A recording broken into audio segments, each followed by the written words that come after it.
Hey there! Today I have a wounded finger, but apart from that we're going to have a look at an interesting pen. And I am fairly excited to review this. It was sent to me by Goldspot, so thanks a lot. And I like the brand. Pelikan, aka Pelikan. This is the M200 tradition, so it is one of the smaller pens they make.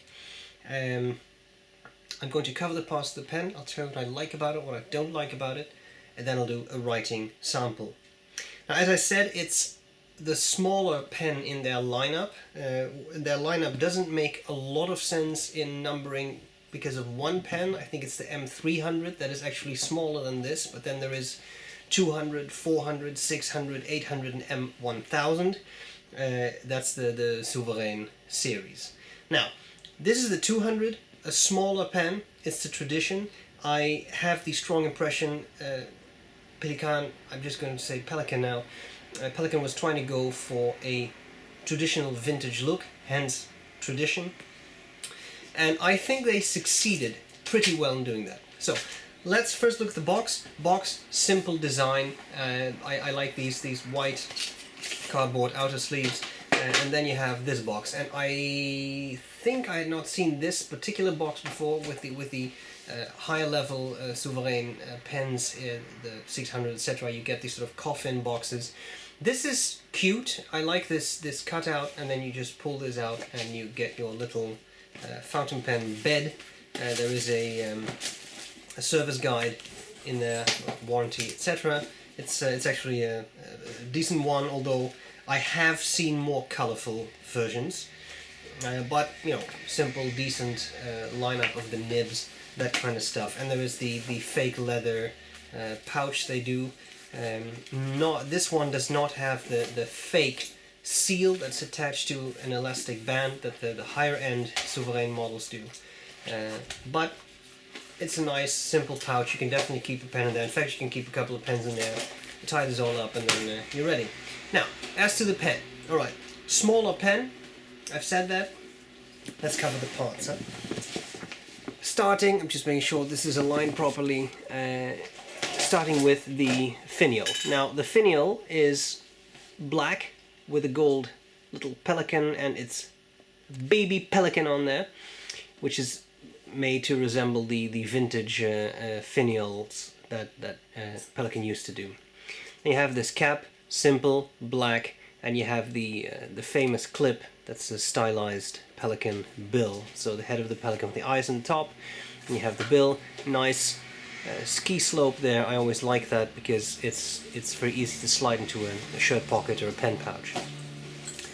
On the center band we see Pelikan and Germany, and that's all. That's all is on the center band, and then you have the barrel.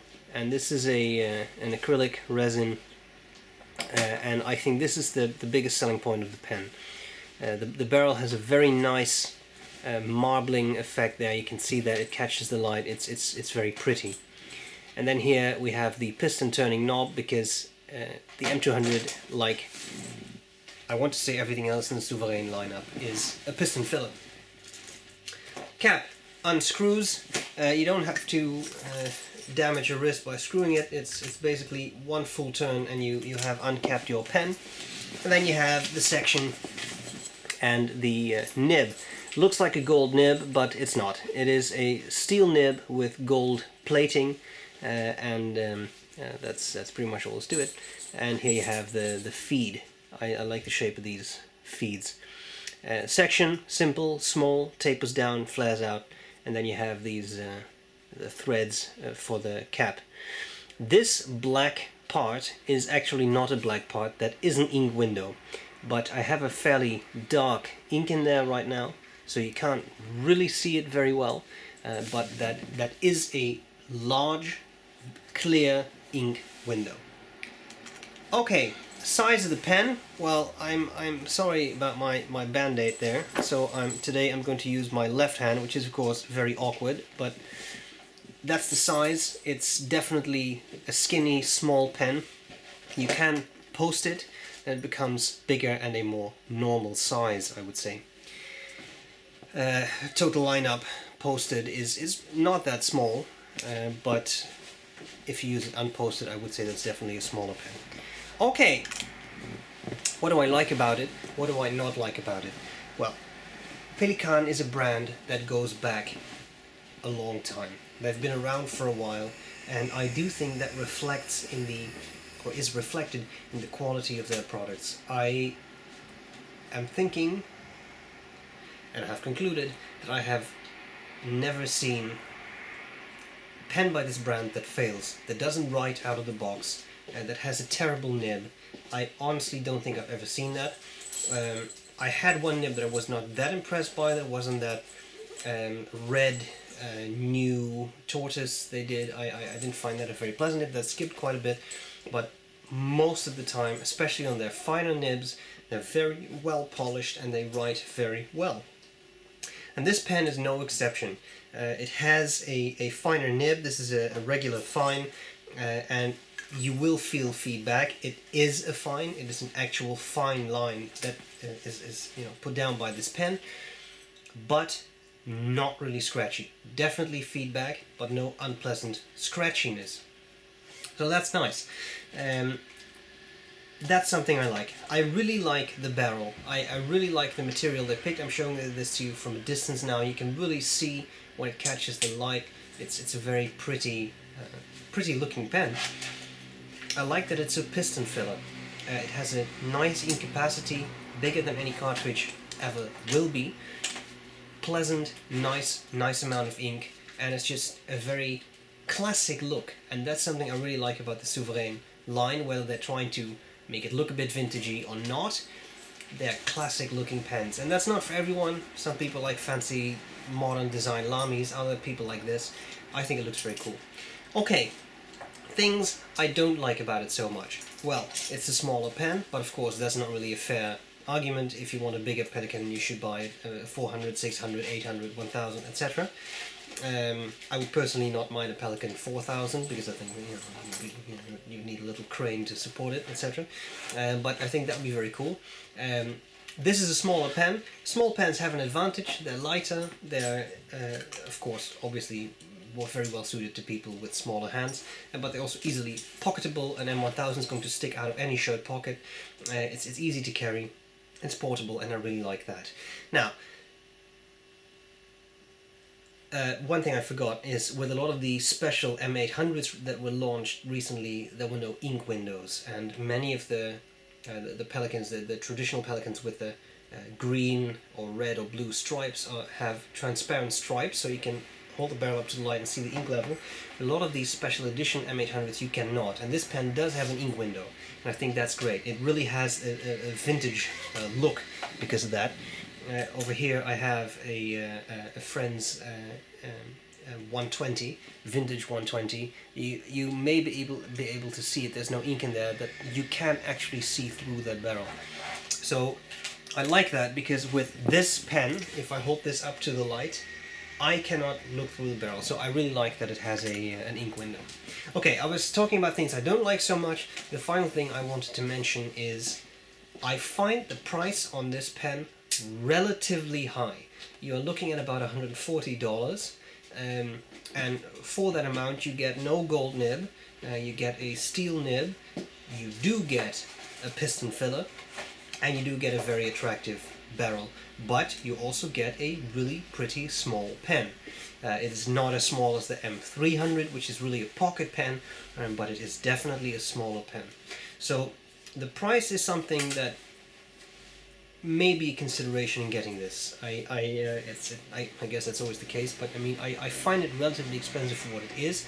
However, you do get a nicely made pen with a nib that writes very well, that is slightly springy, at least this one is, and that delivers good performance.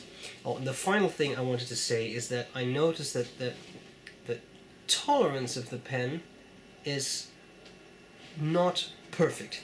Very difficult to show this off, but under the clip, I'm really trying to figure out how best to show you. It's possible I can't. There you can sort of see this.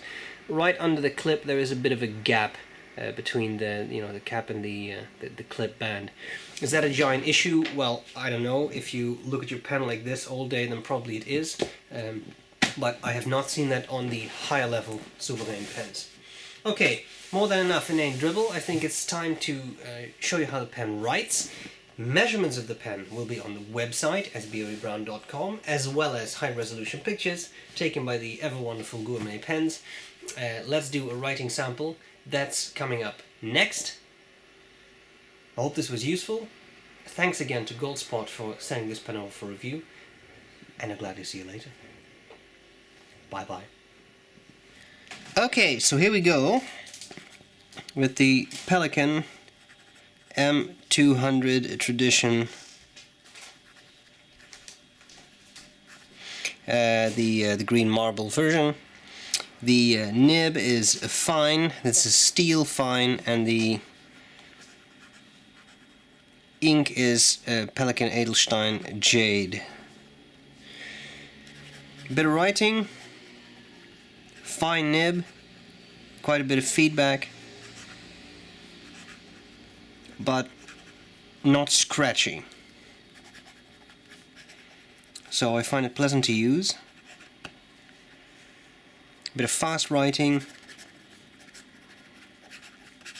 You also really notice how light the pen is.